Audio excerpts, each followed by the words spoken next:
So today is our annual pet blessing service. Some of the most important relationships of our lives are the ones we have with animals. I said last week that all relationships are actually a relationship with spirit. And I don't know about you, but I can feel spirit whenever I interact closely with an animal. Sometimes I feel God in the presence of other human beings, but I almost always feel the presence of life itself when I am in a mindful encounter with an animal.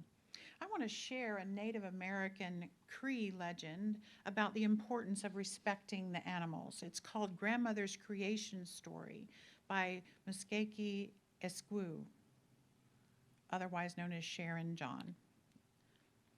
She's a medicine and healing woman, and this is what she wrote. Long ago, the Creator looked out over the perfect world that He had made at the oceans, mountains, plains, deserts, lakes, and rivers, and He was pleased. He looked upon the plants and trees and was happy at what he saw. Still, he felt there was something missing. There was no movement, nothing to enjoy the beauty he had created. So he created the animals, birds, creepers, and fish. He made them all in different sizes, forms, colors, and shapes, and he watched them roam over Mother Earth, enjoying the beauty of its creation. He was pleased with all that he had done.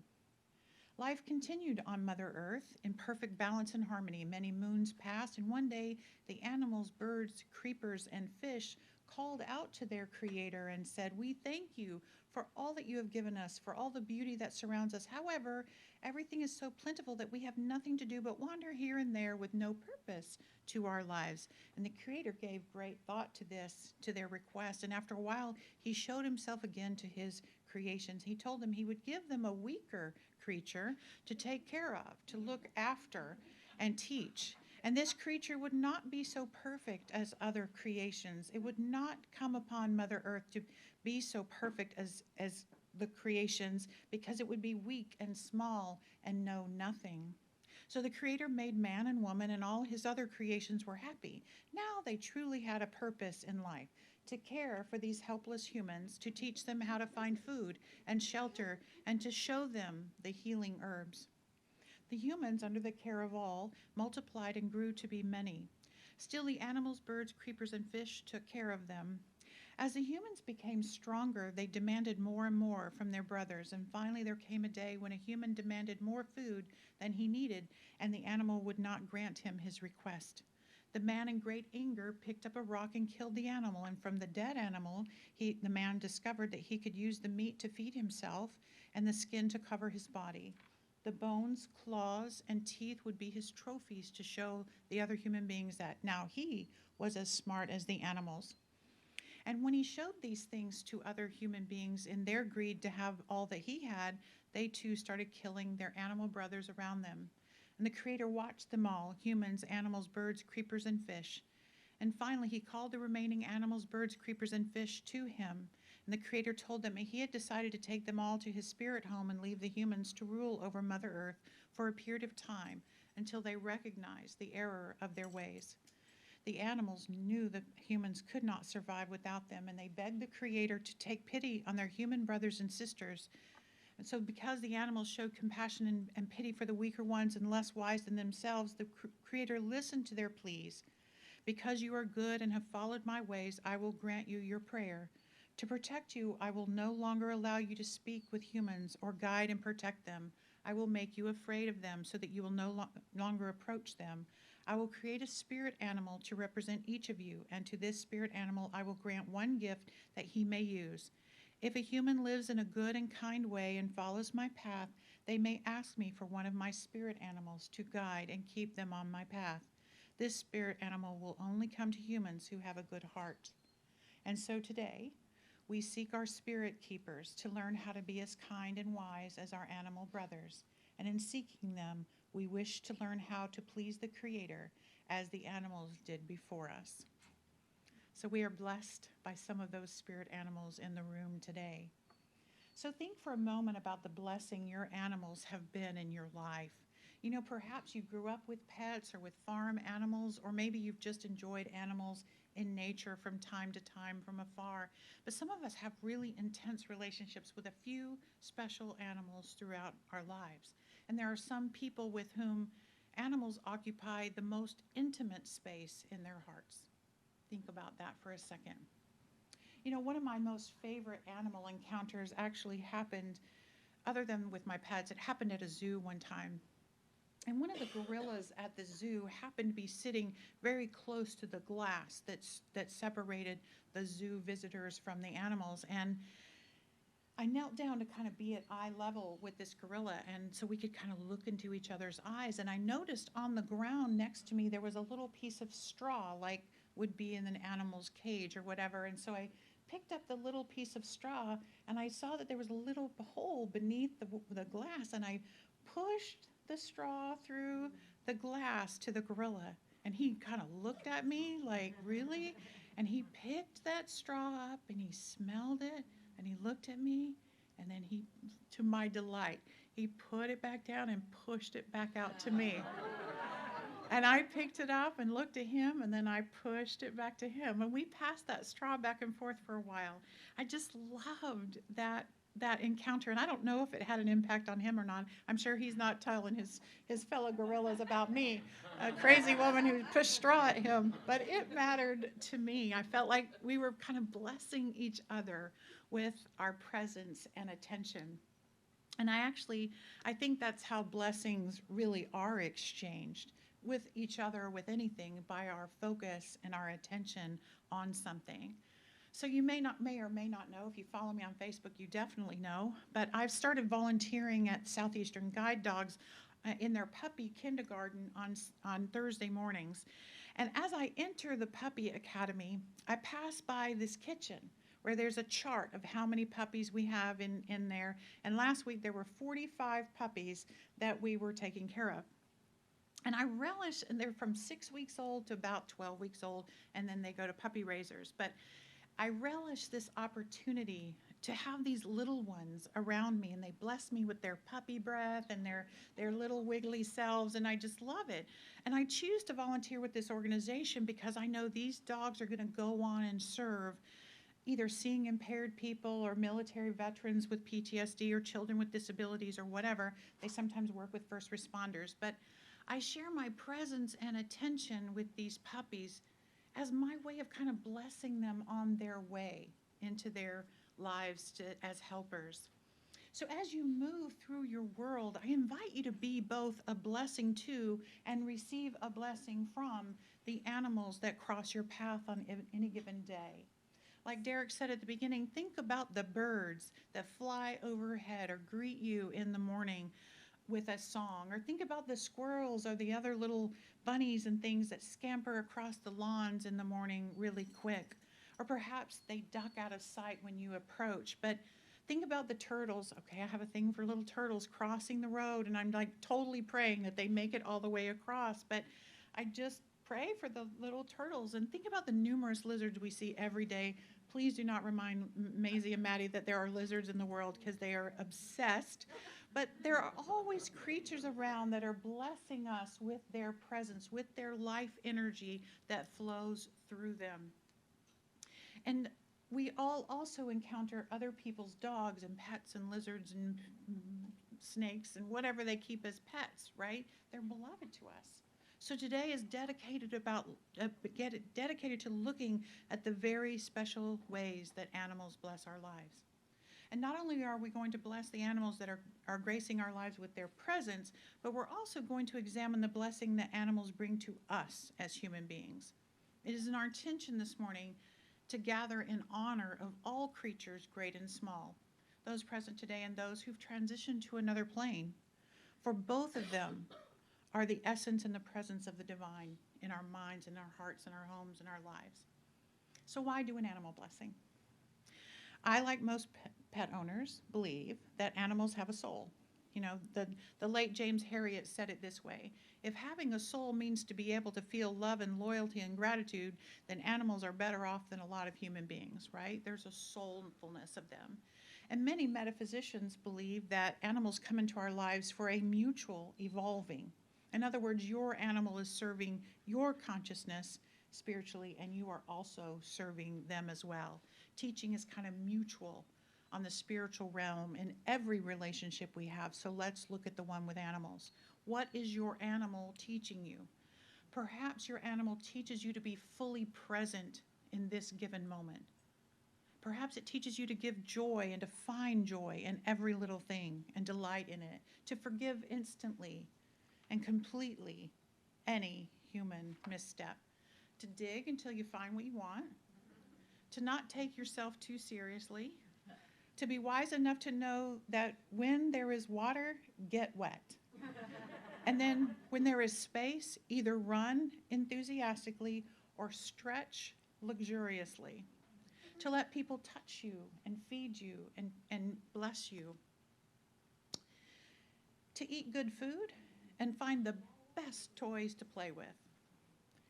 And to love deeply, and very, very importantly, to allow yourself to be deeply loved. So in honor of everything your pet has taught you, I invite you this morning to actually look into your pet's eyes. So if you have your pet with you, if you can position yourself so you can look at them, that would be awesome. If you don't have your pet with you, I invite you to pull out a phone. Do you have a picture of them? Bring them close to you in some sort of visual way. So a blessing is about expressing gratitude for the thing or a person, or in this case, a beloved animal. Please come on in, have a seat, you're fine. A blessing is about expressing gratitude for the thing or person, or in this case, the beloved animal. I'm going to lead us through a series of questions for us to consider of this pet that we are blessing. Welcome. This animal is special to you for many reasons, I am sure. The energy of life that showed up as your beloved pet is the divine energy of all life, represented in this individual creature. Whether that energy is still living through its body or not, you can bring that energy into your presence in your mind. So I invite you to do that right here and right now, either through gazing into the eyes or into the photograph of your pet as you consider these questions. First of all, let us remember and express gratitude for our very first moments with this precious being. When and where did you meet? How did it come to be that you chose this one and this one chose you? Just sit with that memory a moment and give thanks for the blessing of meeting each other.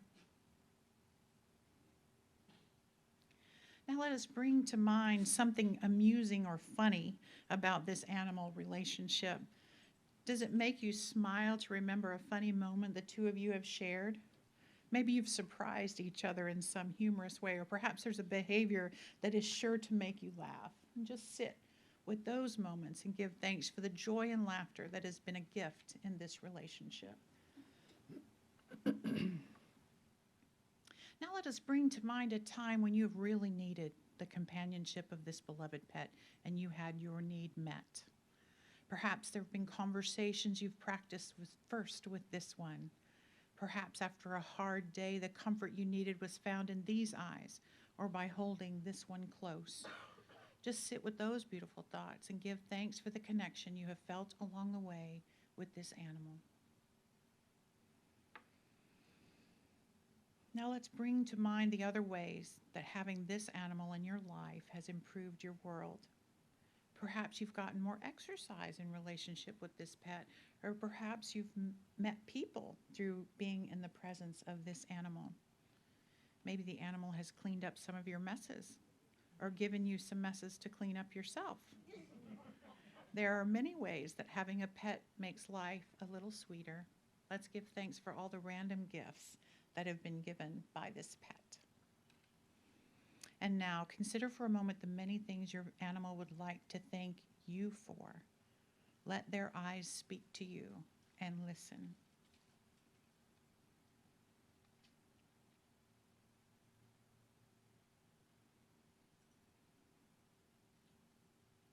All life forms are expressions of God and bring with them the potential for experiences of everything good. Let us bless this animal by knowing the spirit in them is the divine spirit of the one, wrapped in fur or feathers or the body that is perfect for the beingness of this pet. So look into these eyes and silently repeat these phrases with me. May you always feel my love. May you always know that you are special. May you always feel the blessing that you have been to me. May Spirit hold you in safekeeping and strength always. Keeping and strength always. And may the love we share be eternal. I'm going to ask Derek to sing the classic, What a Wonderful World. And as he does this, before the service, I asked people to bring tokens or symbols or pictures of their animals. And if you have any of those things that you want to place on the altar, please do that. I'm going to place the founding minister, Reverend Alan Vukas, and Kevin Montgomery's dogs. They sent pictures to have on the altar, so they are here. So you're welcome to come up and put anything on the altar you wish to place.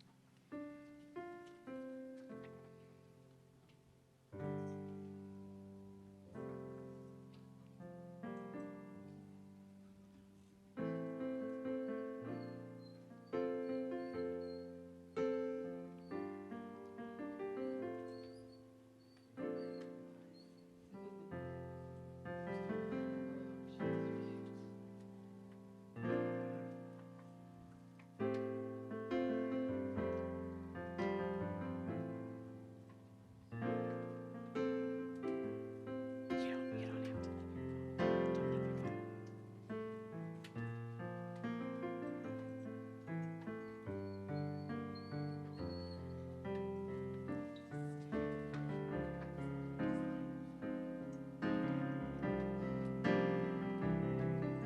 phone.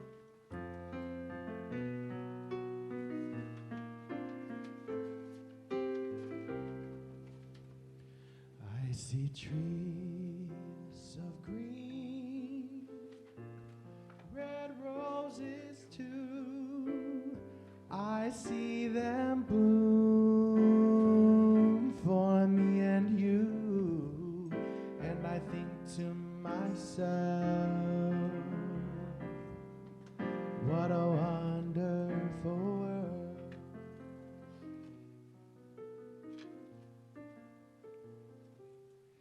And I will close with this written spiritual mind treatment for all creatures, great and small, especially those represented in this room and on this altar. Divine Spirit God is the one presence, unconditional love itself, master creator of all things great and small. Therefore, it is operating in, as and through all of its creation equally. That one presence is operating in and through me at all times, as unconditional love, as compassion, as peace and joy. And as I am one with all that is, I know that I'm perfect, whole, and complete.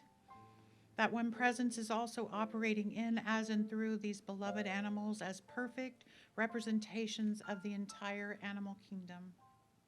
I now speak my word for each animal here, knowing that his or her being is perfect, whole, and complete, well-being itself, healed, whole, and holy. I honor each one for bringing the wisdom of the animal kingdom and the manifestation of the unconditional love of God into our homes and hearts. Their very presence draws us more deeply into the larger circle of life, of the awareness of God's perfection, into the wonder of our common relationship with all that is.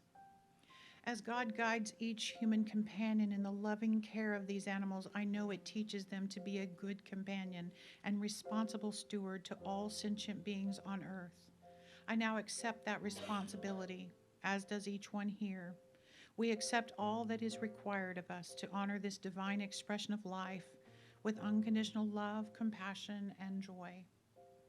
I claim and accept that the love and peace of God is operating right now in the lives of all animals who are beyond this room. For those living in our hearts and memories, I know for them great freedom in their current expression. For the lost, sick, abused, and frightened, I know that the perfect home, the ideal outcome, well-being, and the highest good of all is upon them now. I claim and accept that the one presence itself, peace and unconditional love are operating in, as and through their caretakers, fully ready to be revealed in their hearts and hands. I'm grateful for this shift in consciousness, for all that God teaches me through its creation, and for the love that God so abundantly reveals to me through its animal kingdom. I'm grateful for the healing, well-being, and peace now vibrating throughout all animals, including human animals. I release this word into the universal law of mind, knowing that as I do, it returns to me already done in absolute perfection. So I give thanks as I bless this word, I let it go and I let it be, and so it is.